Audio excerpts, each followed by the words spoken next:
Amados, nós vamos estar dando uma entrada aqui na teologia, os decretos de Deus, e vamos estar abordando aqui alguns temas a respeito desses decretos de Deus. Que decretos são esses? A base da teologia. Os decretos divinos, também chamado de conselhos divinos, diz respeito à vontade e o propósito de Deus para a criação. São deliberações incondicionais que nasceram do desígnio e do propósito de Deus. Tudo que o Senhor quis, Ele fez nos céus, na terra, nos mares e em todos os abismos. Salmo 135, versículo 6, que anuncia o Senhor agora, Ele vem anunciar o fim desde o princípio, desde a antiguidade. As coisas que ainda sucederam, que digo ao meu conselho, será firme e farei toda a minha vontade. Isaías capítulo 46, versículo 10. Nele digo em que também fomos feitos herança, havendo sido predestinados conforme o propósito daquele que faz todas as coisas segundo o conselho da sua vontade. Em Efésios capítulo 1, versículo 11, quando Paulo vai estar dando esses argumentos a respeito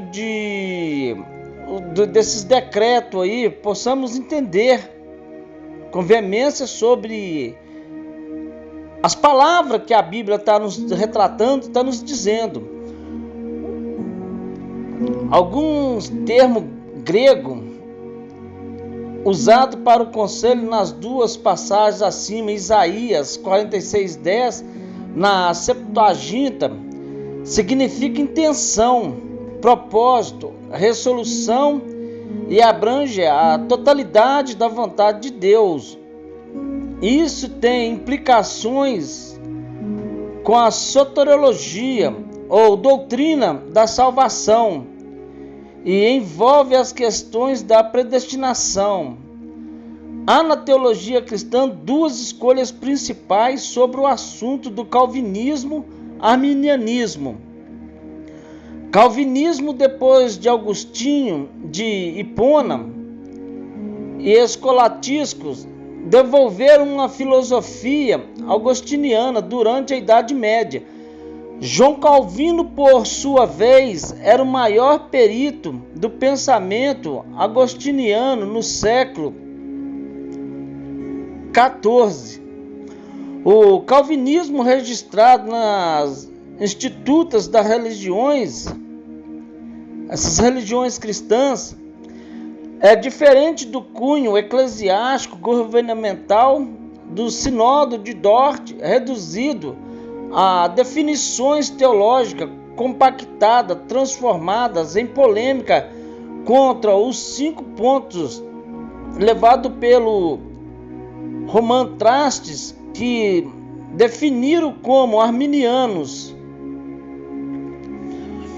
Como resposta do Sinôdo, ao refutar cada um desses pontos, resultaram os 5 pontos do calvinismo. Quer dizer, portanto, que o calvinismo, conforme os conhecemos, não foi produzido por João Calvino, tampouco foi um resumo de institutas. Foi, na verdade, fruto de um embate teológico. A soberania de Deus ocupava lugar central no sistema do calvinismo, ou de Calvino, e não a predestinação. Diz um autor, Paul Tillich, declarou: o centro de onde emana todas as demais doutrinas de Calvino, a doutrina de Deus. Alguns acabam achando que a sua doutrina fundamental é de predestinação. Essa opinião facilmente refutável, uma vez que a primeira edição das Institutas, a doutrina predestinação, nem mesmo havia sido desenvolvida. Foi só na edição posterior que passou a ocupar espaço prominente. Esse também é o entendimento de Alistair de Justo Gonzalez. Segundo o calvinismo, os decretos divinos são absolutos e eternos, imutáveis, incluindo antecipações do destino de todos os homens. Por outro lado, para os arminianos, depois modificado por John Wesley, todo conhecimento de Deus imediato, simultâneo e completo, todas as coisas são conhecidos como presente à eternidade. Eternidade, logo os decretos divinos não devem ser interpretados como determinações de antemão. Deus criou o homem dotado de livre-arbítrio. Sua queda, portanto, foi divinamente permitida e não decretada. Por mais de 20 séculos, temos tido predestinações e o livre-arbítrio colocados em mútua oposição em extremos forçados que nunca chegam a um acordo. Temos por detrás desse debate teológico um problema fisiológico. O debate, na realidade, é entre determinismo e o livre-arbítrio, debate que já acontecia muitos séculos antes de Cristo.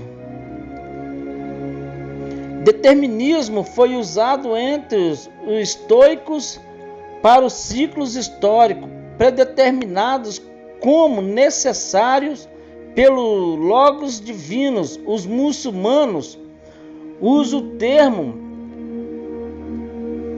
Kismet, destino fatal, frio, implacável, vinculado à pessoa de Alá. Alguns vocábulos são traduzidos por predestinação no Novo Testamento grego. Nós, porém, entendemos que tudo pode ser mudado mediante a fé em nosso Deus pessoal. As profecias, ao invés de predizerem um futuro friamente predestinado, são apelos para os convertermos dos nossos maus caminhos, a fim de termos um futuro bem diferente. Esses apelos são feitos a nossas consciências e pressupõem o nosso livre-arbítrio. Esses assuntos delitados no capítulo Soteriologia é que se tornam esses lados da providência. Aqui nós vamos dizer a providência divina no lado da teologia. O termo da providência não aparece nas escrituras sagradas, porém a doutrina é bíblica. Ela consiste na atividade de Deus para preservar a sua criação até o seu destino final. Isso implica governo, soberania e preservação. Haja visto ser Ele o Criador de todas as coisas, o universo lhe pertence, porque dele e por ele e para ele são todas as coisas. Glória, pois, a ele eternamente. Amém. Romanos capítulo 11, versículo 36.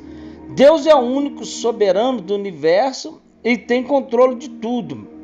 E ele é antes de todas as coisas subsistem por ele.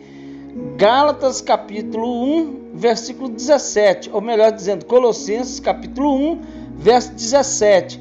Esses aspectos por si só afastam qualquer ideia penteísta ou deísta. A preservação e o cuidado divino em conservar, manter todas as coisas criadas, isso inclui o homem, os demais seres viventes e toda a natureza. Abre a mão em satisfazer os desejos de todos os viventes. Salmo 145, 16.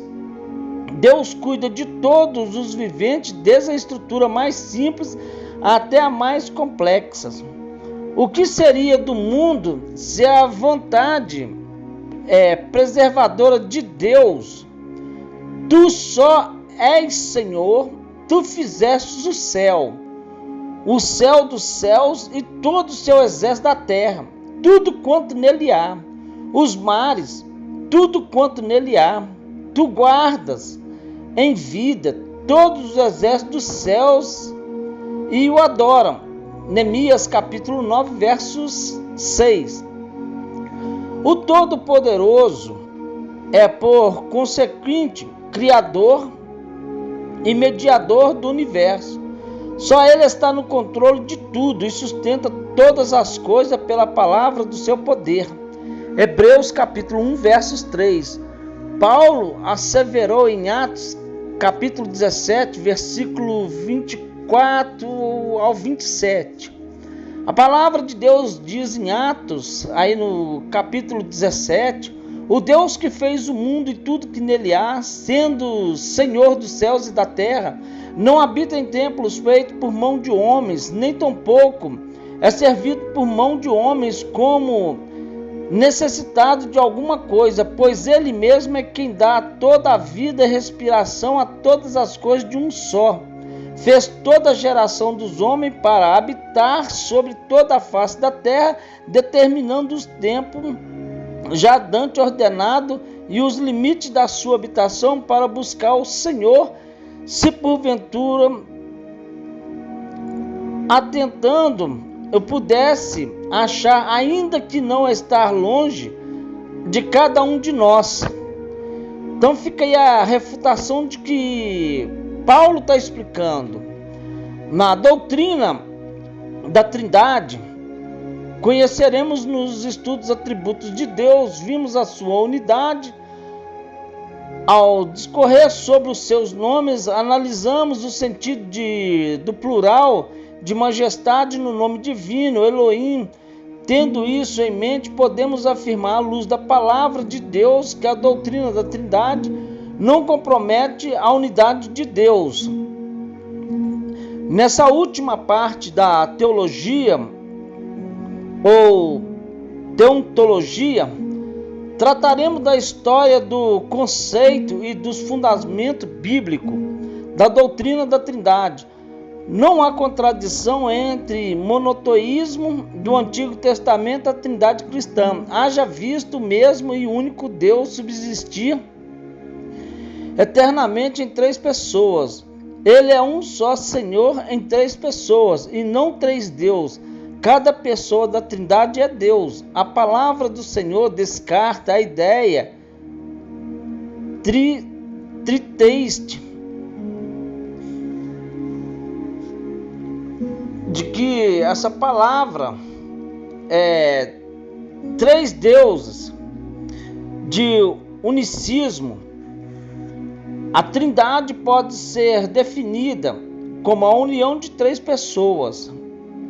Como assim? O Pai, o Filho e o Espírito Santo, em uma só divindade. Tais pessoas, embora distintas, são iguais, eternas e da mesma substância, ou seja, Deus é cada uma dessas pessoas. E o que as Escrituras Sagradas ensinam? Que há só um Deus e que Ele é um só. Ela ensina que o Pai é Deus pleno, com todo o atributo da divindade. 1 Coríntios capítulo 8, verso 6.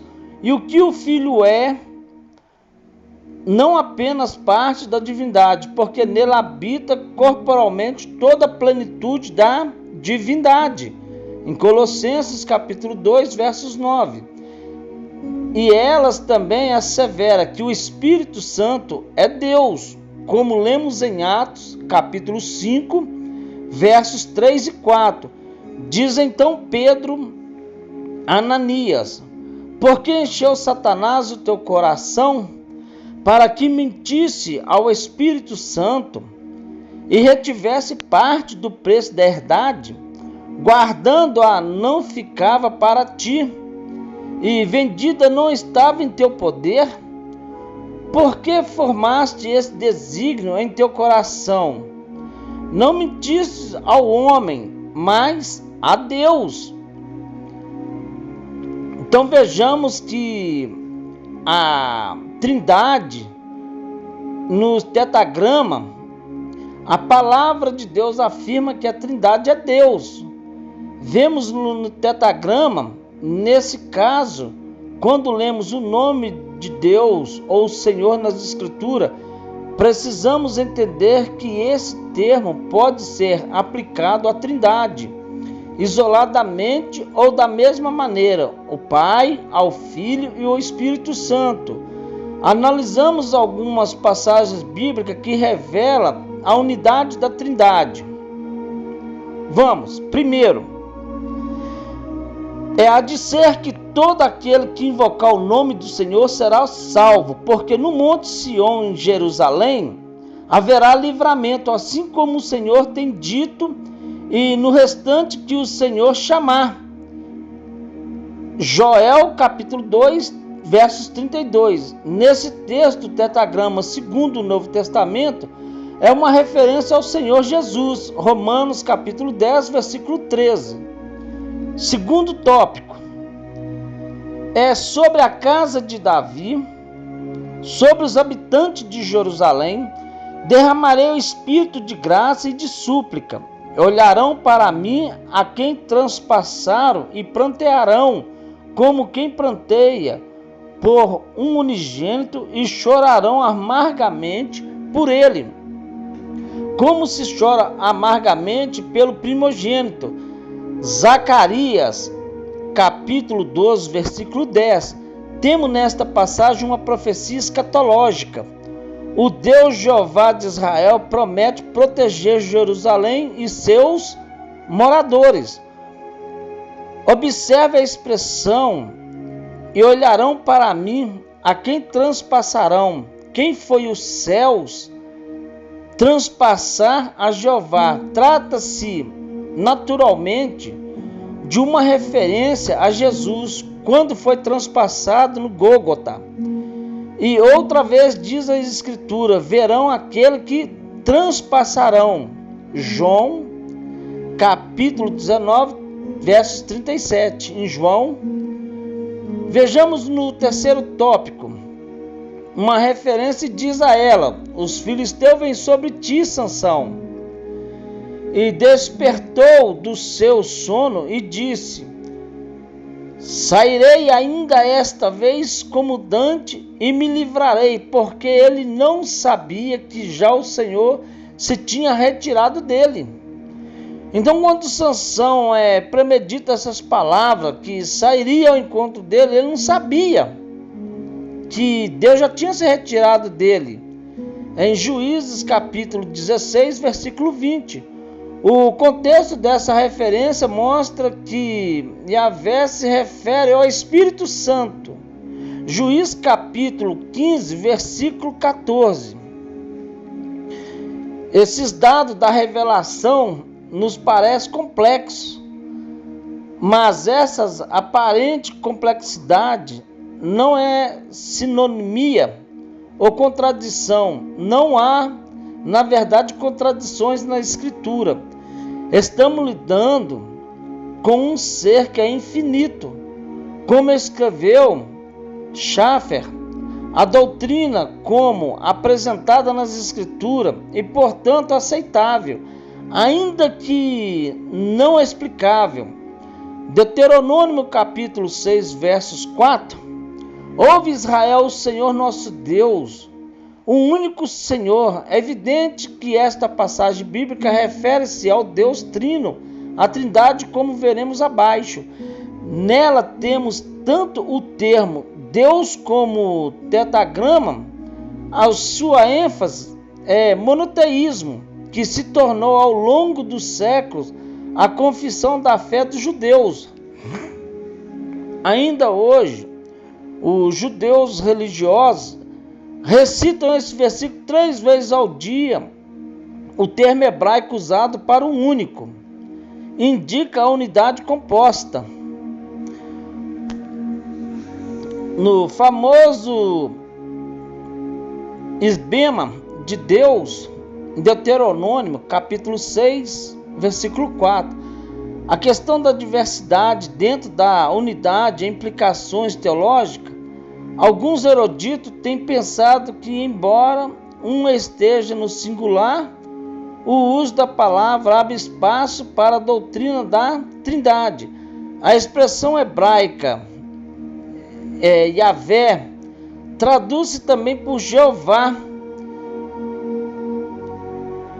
E estas construções hebraicas aparecem em Zacarias capítulo 14, versos 9.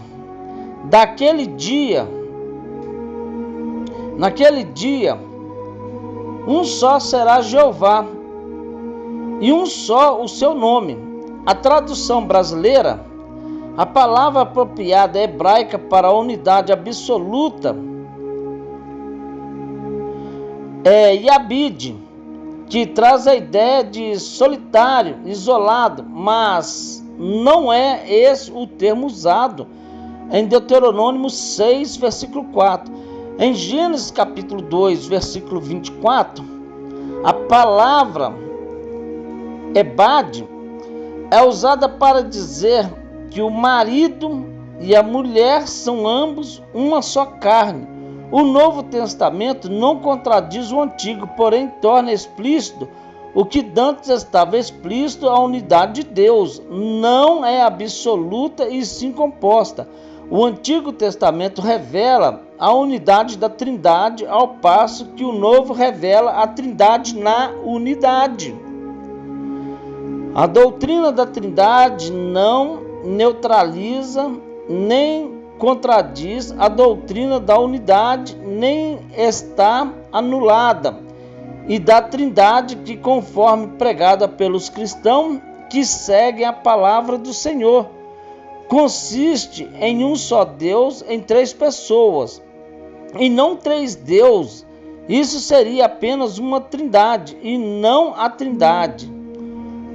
O desenvolvimento histórico da doutrina da Trindade. O termo Trindade não aparece nas Escrituras Sagradas. É uma formulação posterior. O fato da nomenclatura vir depois do fechamento do cânon sagrado não significa que a doutrina da Trindade não exista ou que não seja bíblica. De caráter teológico, a palavra em apreço foi atribuída à divindade no final do século por Tertuliano de Catargo, ao escrever contra o unicismo. Na frase, todos são de um por unidade de substância, embora ainda esteja oculto o mistério da dispensação que distribuiu a unidade numa trindade, colocando em sua ordem os três, Pai, Filho e Espírito Santo. 3. Contudo, não essência, mas em grau, não em substância, mas em forma, não em poder, mas em aparência, pois eles são de uma substância, de uma essência e de um poder só. Já que é de um só Deus, que esse grau, formas e aspectos são reconhecidos como o nome do Pai, Filho e Espírito Santo.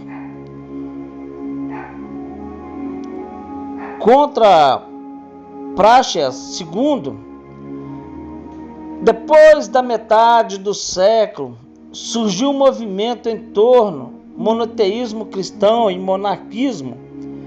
Seus defensores dividiam-se em dois grupos. O dinâmicos dizia que Cristo era filho de Deus por adoração, e os modalistas ensinavam que Cristo apenas era uma forma temporária de manifestação do único Deus. Tertuliano chamou os de monarquista. O governo exercido por um único soberano, monarquismo dinâmico.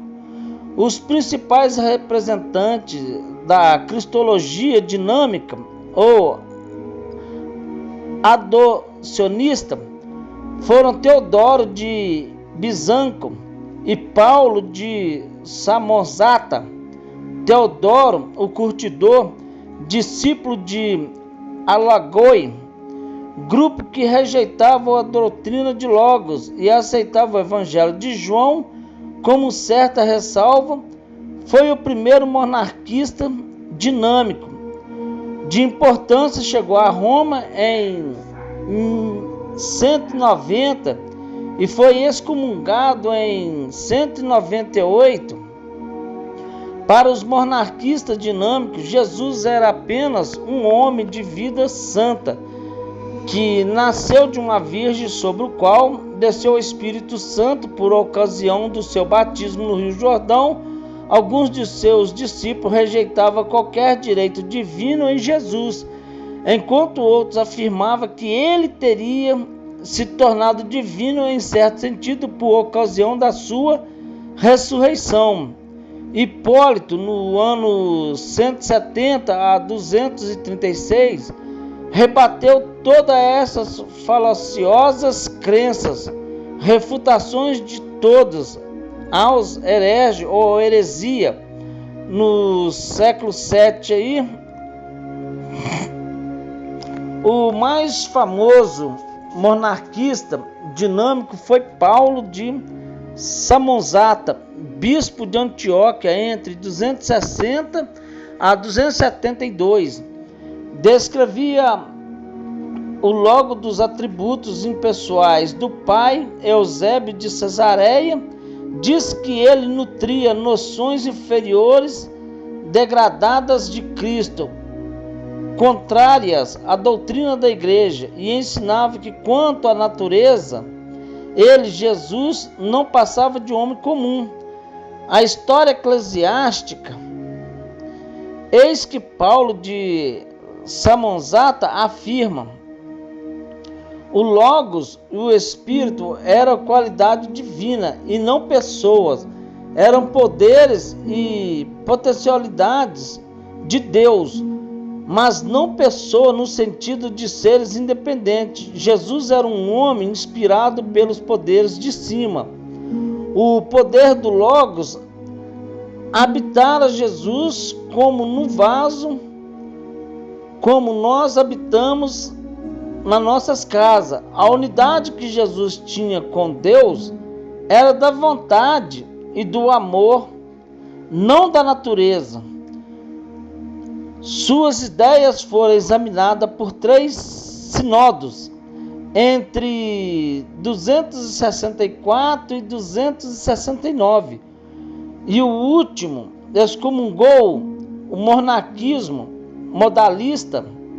Não negava a divindade do Filho e nem do Espírito Santo, mas sim a distinção dessas pessoas, o que de imediatamente opostos ao ensino do Novo Testamento, que asseverava que a unidade composta de Deus em 3 pessoas distintas. Os modalistas pregavam a unidade absoluta de Deus, coisas que nem mesmo o Antigo Testamento ensina. Para apoiar tal ensino, mutilaram o texto neotestamentário. Seus principais representantes foram Noeto, Praxéias e Sabélios. Segundo Hipólito, Noeto era natural de Esmina e ensinava que Cristo era o próprio Pai e que o próprio Pai nasceu, sofreu, morreu, contra todas as heresias. Cipriano, bispo de Catargo, chamou tal heresia de patripacionismo. Na epístola 72:4, do latim pater, pai, e passus, de patrio, sofrer. Praxés foi discípulo de Noeto e os seus principais opositores foi Tertuliano. Enquanto Praxés primeiro, Tertuliano diz que Praxés fez 2 obras do demônio em Roma. Exemplo: Expulsou a profecia, introduziu heresia, afugentou o Paracleto e crucificou o pai. Dessa última escola destacou-se o bispo Sabélio, que se tornou um grande líder desse movimento. Por isso, seus seguidores foram chamados de sabelianistas ou sabelianos. Por volta de 215, Sabélio já ensinava suas doutrinas em Roma.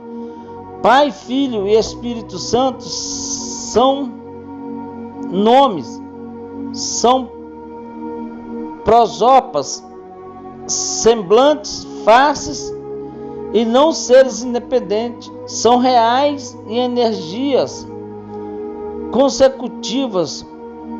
Um vem depois do outro, aparecendo o mesmo Deus em face diferente. Trata-se do mesmo Deus agindo na história por meio de três semblantes. O prosópon do Pai aparece na sua obra criadora como doador da lei. O prosópon do Filho aparece no nascimento da ascensão de Jesus.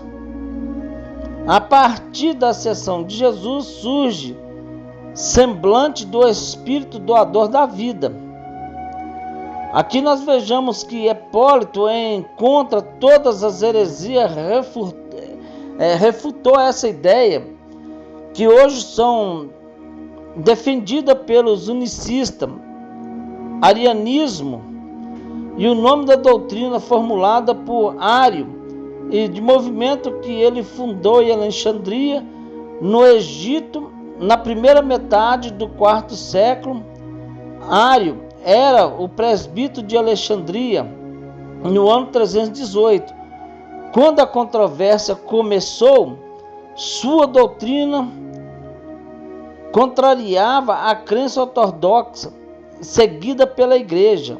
A controvérsia girava em torno da eternidade de Cristo. Atanásios, 296 a 373, o inimigo implacável da doutrina de Ário, dizia que o Filho eterno da mesma substância do Pai, ou seja, da mesma substância, consubstancial, ou termo central para argumento de Atanásio contra Ário, e a solução do problema trinitariano oferecido no Concílio de Nicéia, 325 d.C. Ário, por outro lado, dizia que o Senhor Jesus não era da mesma natureza do Pai. Era criatura criada do nada, uma classe de natureza inferior à do Pai, nem divina e nem humana, uma terceira classe entre a deidade e a humanidade. Segundo Ário, somente Deus Pai seria eterno e não gerado. O Logos, o Cristo pré-existente, seria mera criatura, criado a partir do nada. Nem sempre existira. Os seus seguidores usavam a palavra anônimos, dessemelhantes, um termo usado pelos arianistas, extremistas da meta do quarto século. Os assim chamados anônimos, para agir que a essência do Pai é totalmente dessemelhante da do Filho. Depois do concílio de Nicéia, e a controvérsia continuou, mas havia um grupo intermediário seminésio, meio atanasianos e meio ariano, que afirmava ser o filho da natureza similar ou igual, e não da mesma natureza, a substância do Pai.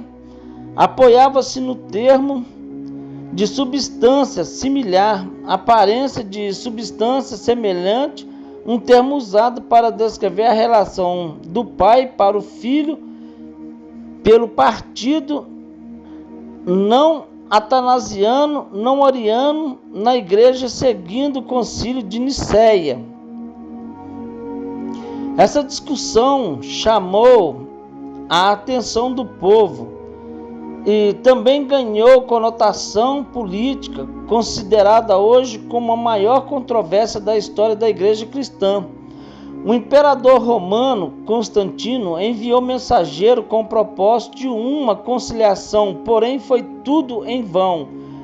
Constantino então convocou um concílio na cidade de Niceia, da Bitinia, na Ásia Menor, hoje na Turquia, aberto em 19 de junho de 325, com a participação de 318 bispos provenientes do Oriente e do Ocidente, mas apenas 20 apoiaram a causa arianista, não obstante a sua grande popularidade.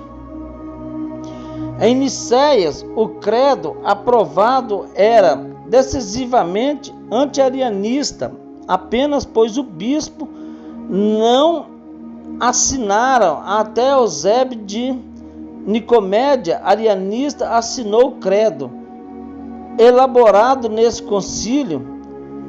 Depois os pais Capadócios, Basílios de Cesareia, Gregório de Nazianzo e Gregório de Nisa encarregaram de elucidar, definir e defender a doutrina trinitariana. A formulação da doutrina da Trindade é o resultado dessa controvérsia cristológica, na tentativa de harmonizar o monoteísmo com a deidade absoluta do Filho.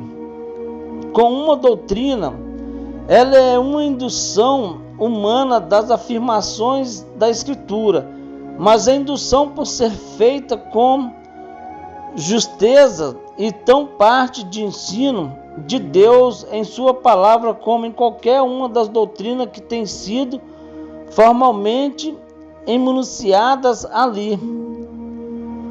O credo niceno, este, como vimos, veio do concílio de Niceia, que tratou da controvérsia arianista. Seu conteúdo enfatiza a divindade de Jesus Cristo e, ao mesmo tempo, uma resposta à cristologia de Airo.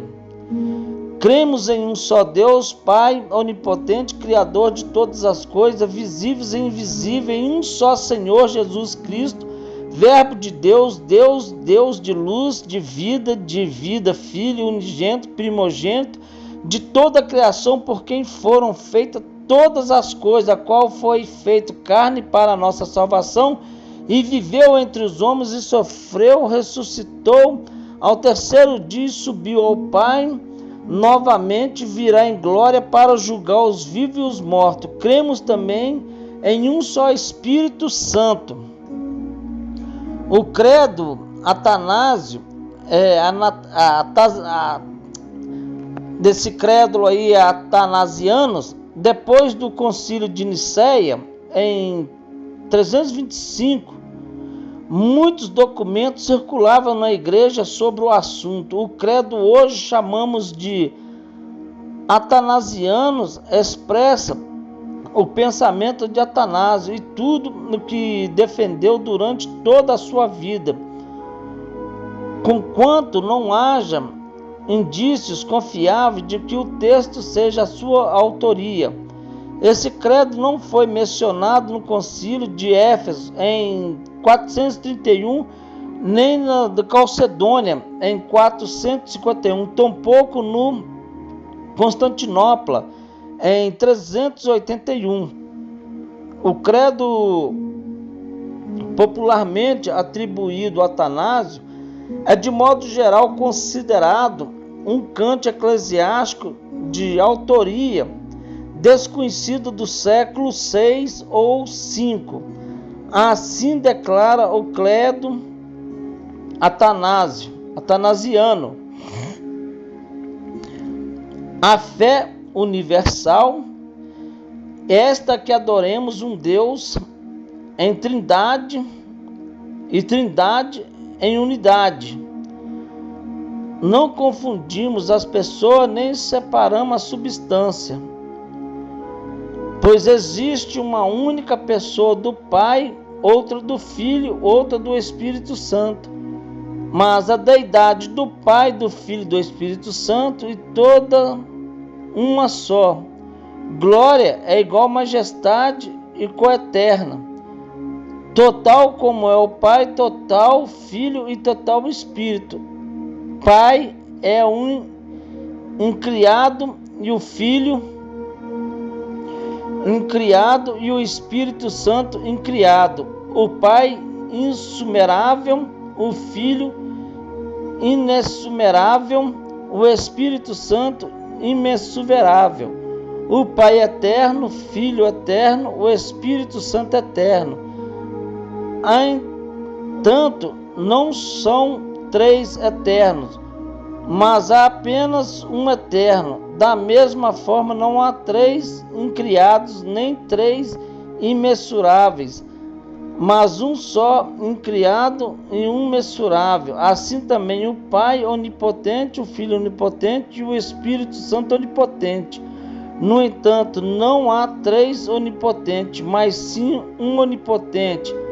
Assim o Pai é Deus, o Filho de Deus e o Espírito Santo é Deus. No entanto, não há três deuses, mas um Deus. Assim o Pai é Senhor, o Filho é Senhor e o Espírito Santo é Senhor. Todavia não há três senhores, mas um Senhor. Assim como a veracidade cristã nos obriga a confessar cada pessoa individualmente como sendo Deus e Senhor, assim também ficamos privados de dizer que haja três deuses, ou Senhor. Pai não foi feito de coisa alguma, nem criado, nem gerado. O Filho procede do Pai somente, não foi feito, nem criado, mas gerado. O Espírito Santo procede do Pai e do Filho.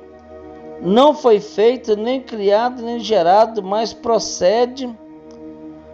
Há, portanto, um Pai e não três pais, um Filho e não três filhos, um Espírito, não três Espíritos Santo. E nessa trindade não existe primeiro nem último, maior nem menor, mas as três pessoas são coeternas, são iguais entre si mesmas, de sorte que por meio de todos, como assim foi dito, tanto na unidade, na trindade, como a trindade na unidade deve ser adoradas. Mais longo que Oniceno trata de um credo que enfatiza de modos mais pormenorizados a trindade durante a Idade Média. Dizia que Atanásio escrevera no seu exílio em Roma, ofereceu ao bispo de Roma, Júlio I, para servir como confissão de fé desde o século IX. Se atribui o credo Atanásio. Na verdade, o credo atanasiano traz esses nomes porque Atanásio defendeu tenazmente a ortodoxia cristã. No entanto, o autor de tal credo é desconhecido, mencionado pela primeira vez em Sínodo, realizado entre 659 e 670. O credo em apreço serve como teste de ortodoxos desde o século VII para o catolicismo romano ortodoxo, bem como para o protestantismo. A base bíblica da Trindade, o credo atanasiano afirma: adoramos um Deus em trindade e unidade, não confundimos as pessoas nem separamos a substância. Não trinitarianismo que honra as Escrituras. Jesus é Deus Todo-Poderoso no cinismo. Deus é Jesus. No modalista, unicista de hoje confundem as pessoas da Trindade, mas a palavra de Deus não nos deixa em dúvida, como já vimos, as três pessoas são distintas. No batismo de Jesus, o Espírito Santo veio sobre ele e o Pai falou desde o céu, como lemos em Mateus 3, versículo 16 ao 17. Sendo Jesus batizado, saiu logo da água, e eis que se abriram os céus, e viu o Espírito de Deus descer como pomba e vindo sobre ele. E eis que uma voz do céu dizia: Este é meu Filho amado, a quem me comprazo. Há inúmeras referências no Evangelho em que Jesus deixou claro que uma pessoa é o Pai, outra é a vossa lei. Está também escrito que o testemunho de dois homens verdadeiros, eu sou o que testifico de mim mesmo, e de mim testifica também o Pai que me enviou.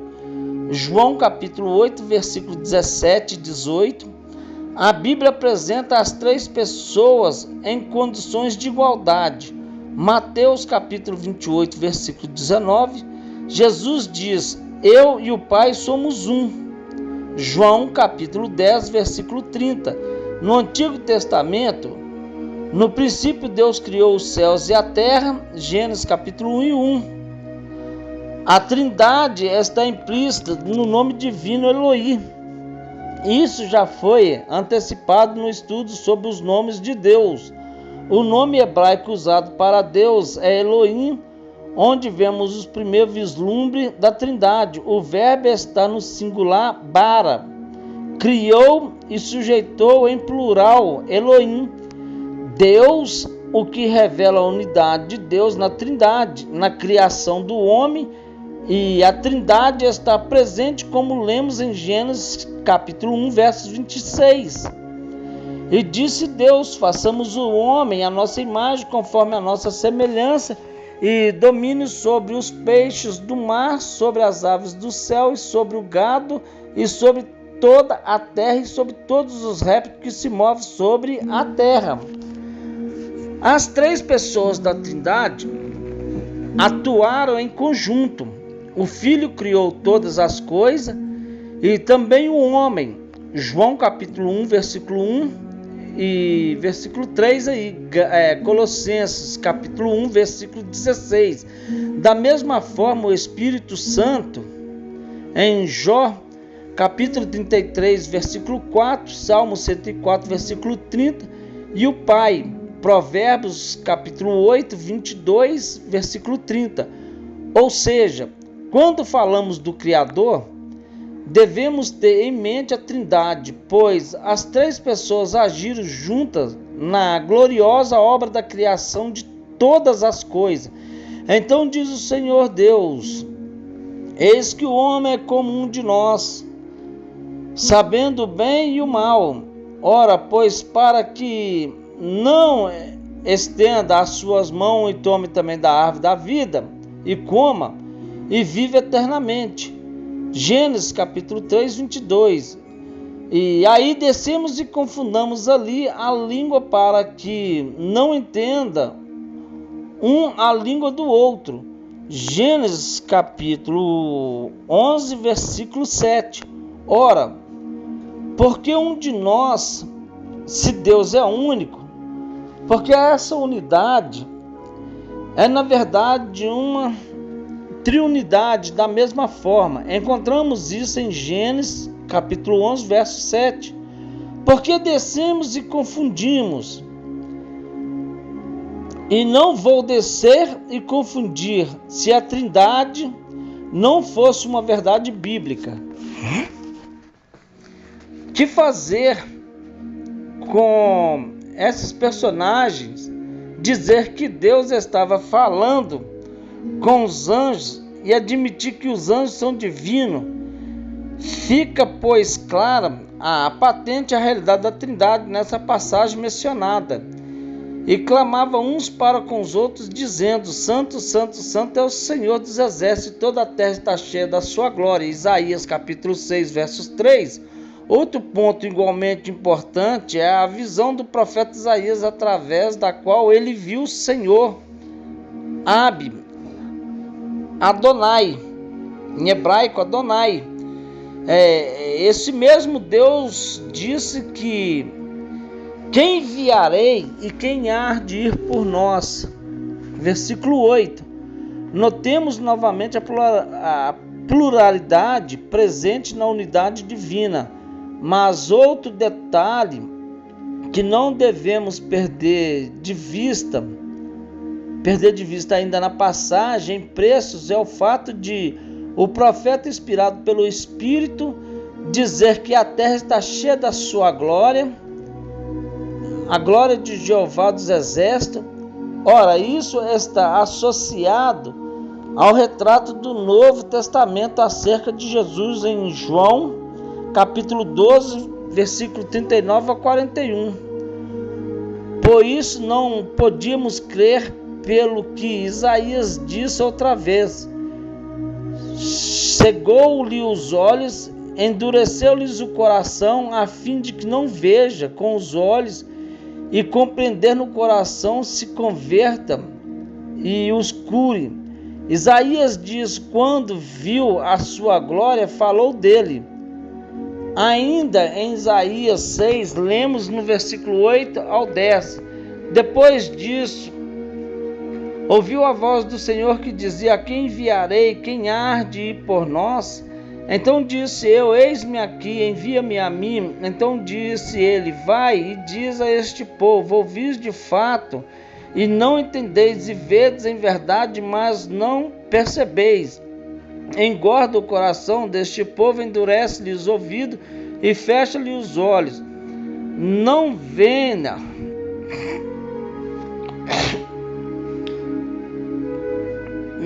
ele a ver com seus olhos e a ouvir com seus ouvidos e entender com seu coração e converter-se e ser sarado.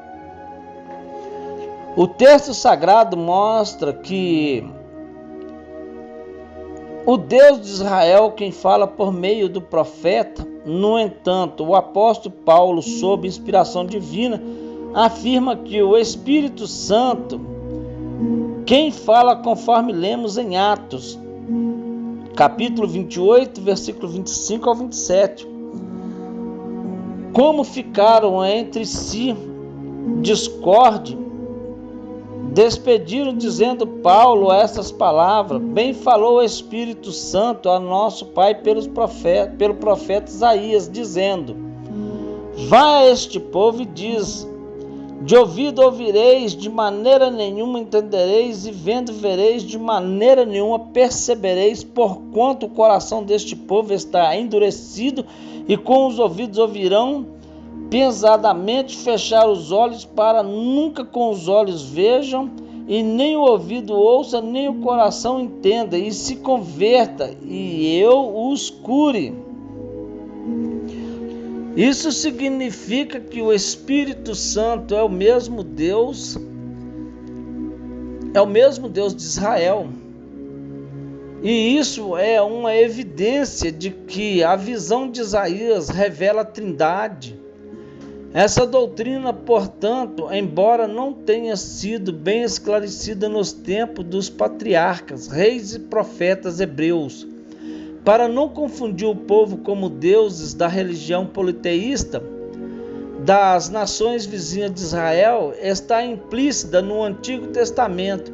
No Novo Testamento, a Trindade só pode ser ensinada explicitamente com o advento do Filho, o Senhor Jesus, com a manifestação do Espírito Santo. Veremos a partir de agora. Portanto, ide, ensinai todas as nações, batizando em nome do Pai e do Filho e do Espírito Santo. Mateus capítulo 28, verso 19. Apesar de a Bíblia ensinar que a unidade de Deus convém nós nunca perder de vista que a Bíblia também ensina que Deus não é uma monada estéril, mas existe eternamente em três pessoas. Esse relacionamento das três pessoas é visto em Gênesis capítulo 1, versos 26, e capítulo 3, versos 22, e capítulo 11, verso 7, em Isaías capítulo 6, versículo 8, em João 17, versículo 5. A expressão em nome está no singular. O unicismo afirma que este nome é Jesus. Portanto, o nome dele, segundo esse falacioso movimento moderno, é Pai, Filho e Espírito Santo. Esta interpretação não honra a palavra de Deus no singular. A palavra nome é distributiva, como no texto hebraico de Ruth, capítulo 1, versos 2. Embora apareça no plural, e os nomes dos seus dois filhos, Malom e Quilom, no hebraico está no singular, Isben, nome Vesben, e Esbene Banav, o nome dos dois filhos. O mesmo ocorre na Septuaginta, Onônima, nome, Caim, Anônima, Tois, Dislim, Buios, e o nome dos dois filhos. Observe que o nome na passagem acima refere-se tanto a Malom quanto a Quilom. Essa é a mesma construção de Mateus 28, versículo 19. E não faz confusão entre eles.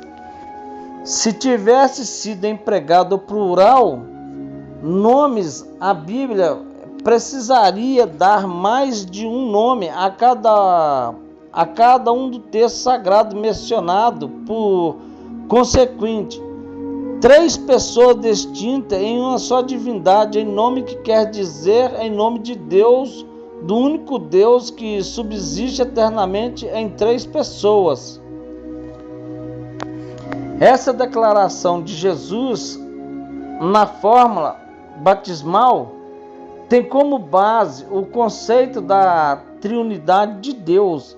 Jesus não diz em nome do Pai ou em nome do Filho, nem em nome do Espírito Santo, porque ele mencionou um só nome, o nome do Deus Todo-Poderoso, subsistente em três pessoas.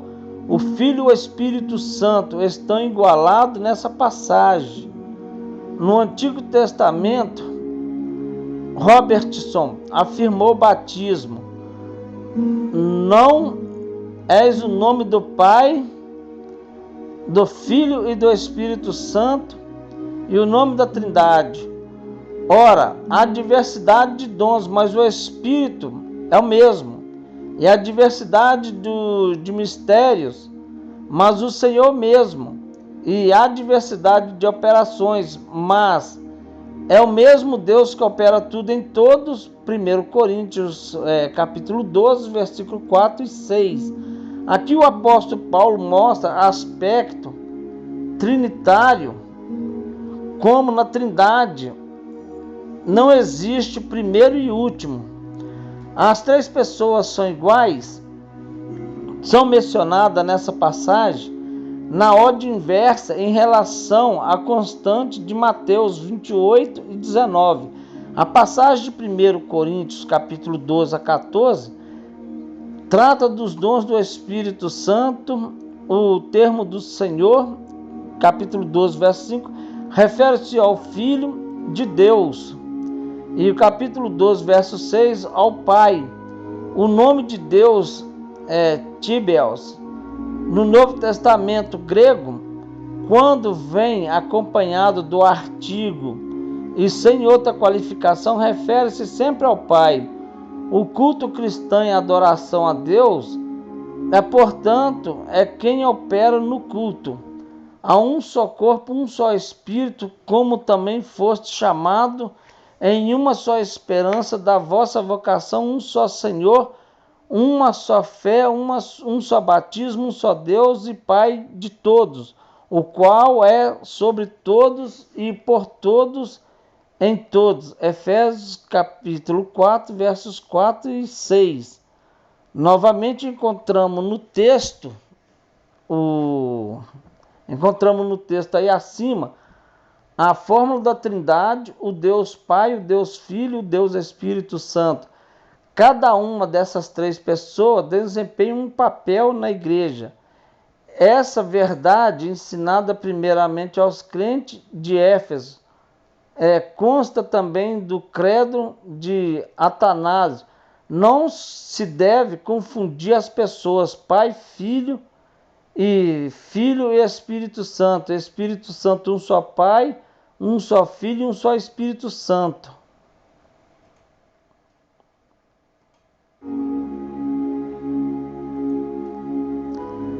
Há, portanto, um Pai, não três Pai, um Filho, não três Filhos, um Espírito Santo, não três Espírito Santo.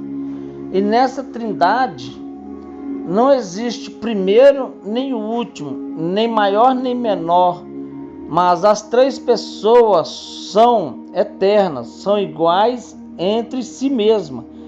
De sorte que por mim, de todos, como acima foi dito, tanto a unidade na Trindade como na Trindade na unidade devem ser adoradas.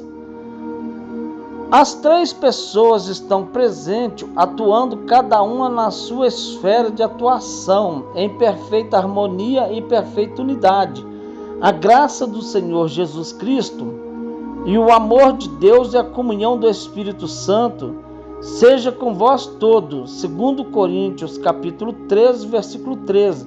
Esta é a mais bela bênção da Epístola Paulina, conhecida como uma bênção apostólica, que poderia também ser chamada de a bênção trinitariana. No Antigo Testamento também há uma bênção tríplice sacerdotal. Nela, Deus aparece 3 vezes. Ele determinou que o sacerdote assim abençoasse os filhos de Israel. O Senhor te abençoe e te guarde, o Senhor faça resplandecer o seu rosto sobre ti, tenha misericórdia de ti, e o Senhor sobre ti levante o seu rosto e te dê a paz. Número, capítulo 6, versículo 24 e 26. Como se vê, existe harmonia entre os dois testamentos. Quanto à doutrina da Trindade, há outras inúmeras passagens bíblicas que mostram textualmente que cada uma dessas pessoas é Deus absoluto, além de enfatizarem os seus atributos divinos e as suas operações e obras, as quais serão mencionadas no fim deste capítulo. Amados, reconhecemos que a Trindade de Deus unificada em um só Deus, Pai, Filho e Espírito Santo. Nós temos a nossa fé em Jesus, de que um dia o Senhor há de voltar, há de buscar a sua igreja, e os que perseverarem na sã doutrina das Sagradas Escrituras, como a Bíblia diz, não fazendo como os tais, nos abandonando, mas perseverando. A perseverança é o que Deus requer de nós com a nossa obediência. Os atos teológicos nos mostram os caminhos a princípio das verdades, para abrir nossos olhos, dar a nós mais entendimento, para nós acautelarmos das heresias que muitas igrejas andam pregando, andam falando, andam fazendo. E a nossa credibilidade com a palavra de Deus, ela é muito grande e aceitável em Deus. Porque o que mais agrada a Deus, através do Espírito que habita em nós, é nós dedicarmos a esta palavra, termos compreensão, buscarmos na leitura, entendermos o conteúdo da Bíblia, o conteúdo das leituras, aquilo que estudarmos, aquilo que aprendemos, aquilo que buscamos, observar o que as Escrituras nos ensinam e qual o caminho que elas nos direcionam. Amado, porque pessoas andam fazendo confusão realmente com a Trindade de Deus. Muitas pessoas por aí não sabem o que representa a pessoa do Espírito Santo. Não sabe o que representa a pessoa de Jesus. Não sabe o que representa o Deus Todo-Poderoso, o Eu Sou. Porque, em verdade, todas as palavras que a Bíblia nos orienta é para que nós possamos ter um coração aquebrantado para Deus. E através desse coração aquebrantado para Deus, o Espírito Santo, a terceira pessoa da Trindade. O que eu gosto de ver em Gênesis no capítulo 1 é que afirma que no princípio, o Espírito de Deus pairava sobre as águas. É algo tremendo, algo profundo. E quando eu vejo que Jesus foi batizado no Jordão, o Espírito Santo desceu numa forma corpórea de pomba, é magnífico essa palavra que João vem relatar. Porque o Espírito, nós possamos entender, lá atrás ele pairava sobre a face das águas. Como seria esse Espírito que pairava sobre a face das águas? E como seria Deus olhando o Espírito pairando sobre a face das águas?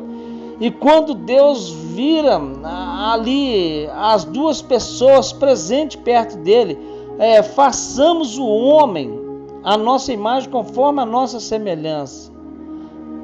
É profundo demais esses estudos. É um valor tão grande para nós compreendermos as três pessoas da Trindade. As Sagradas Escrituras afirmam que existe um só Deus e Deus um só, Pai, o Deus Jeová, da mesma forma que o Filho e o Espírito Santo são igualmente o mesmo Deus Jeová. Trata-se não de três deuses, e sim de um só Deus que subsiste em três pessoas. Por mais que tentemos explicar essa Trindade, ela é um mistério verdadeiramente. Tu és o Deus que ocultas, o Deus de Israel, o Salvador. Isaías capítulo 45, versículo 15. Ó, tu és o Deus misterioso. Se o Todo-Poderoso pudesse ser sondado e esquadrinhado pela mente humana, seria limitado e deixaria de ser Deus. O termo pessoa empregada para definir as três entidades distintas da Trindade em certo sentido inadequado, dai aos pais da igreja evitarem o seu uso para identificar o Pai, o Filho e o Espírito Santo na Trindade. O vocábulo do grego prosopon significa rosto, face, expressão, literalmente aquilo que aparece diante dos olhos, aparência, aspecto, manifestação. Pessoa é um termo menos técnico que bipostases ou substâncias usado para se referir às pessoas da Trindade ou pessoa de Cristo. Seu equivalente latino, a persona, termo empregado por Tertuliano como o sentido de máscara, a fim de refutar as heresias do sabelianista. A conotação no caso era com as máscaras que os atores usavam para representar personagens no teatro grego. Aplicando o termo em análise, o que chamamos de pessoa da Trindade, alguém poderia ser induzido a crer no sabelianismo ou no modalismo. Por essa razão, os pais da igreja preferiram chamar as pessoas divinas de homosésios, um ser bipostases. Hipostase significa forma de ser ou de existir, que vem de duas palavras gregas, Bible sobre Startbia. Ficar nas discussões teológicas sobre a doutrina da Trindade não era patrística. Tal palavra foi aplicada como sinônimo de ousia, essência de ser reformada protestante Calvino. Prefira chamar de subsistência. A palavra pessoa diz respeito à parte consciente do homem que pensa, decidir e sente constituir o caráter de identidade, individualidade. Por isso, não devemos confundir pessoas com homem. No caso deste, a sua pessoa é o seu eu. E até possível uso alternativo de pessoa e homem como ser indivíduo, sujeito, personalidade, identidade, caráter. Mas isso nunca deve acontecer quando o assunto diz respeito às três pessoas da Trindade. No caso de Deus Trino, é necessário haver restrição. Não só três seres indivíduos são sujeitos em si três identidades conscientes. A natureza de Deus é uma, enquanto as pessoas divinas três. A Trindade é a união de três entidades, pessoas em um só ser indivíduo. Trata-se, pois, de uma só existência ou uma só essência. Aqui nós aprendemos que a divindade, os atributos divinos do Filho, as Escrituras enfatizam textualmente de maneira inconfundível a divindade do Senhor Jesus Cristo e os seus atributos divinos, como lemos em Isaías 9, versículo 6. Porque um menino nos nasceu, um filho se nos deu, e o principado está sobre seus ombros, e o seu nome será maravilhoso, Conselheiro, Deus forte, Pai da eternidade, Príncipe da paz. Amados, fica ao seu respeito a procurar entender a Trindade do Pai, do Filho e do Espírito Santo. Aqui os estudos que nós tenta passar para vocês e que vocês possam colher o que for de melhor. Porque temos muita coisa a estudar, a aprender. Temos muita coisa ainda para o Espírito Santo nos revelar. Mas através da palavra de Deus, cremos que, buscando no Senhor, Ele vai nos abrir os nossos olhos. Porque Isaías diz que o povo estava com o coração duro, os olhos fechados. Via, mas não queria ver, com o coração duro. Não queria buscar. Mas aqui eu posso garantir para vocês que cada dia que passa, através dos atos teológicos, nós alcançaremos pela fé a misericórdia de Deus, e que Deus em si tenha misericórdia de nós. A cada dia que passa, as suas muitas misericórdias venham sobre as nossas vidas, venha sobre o nosso país, venha sobre este mundo.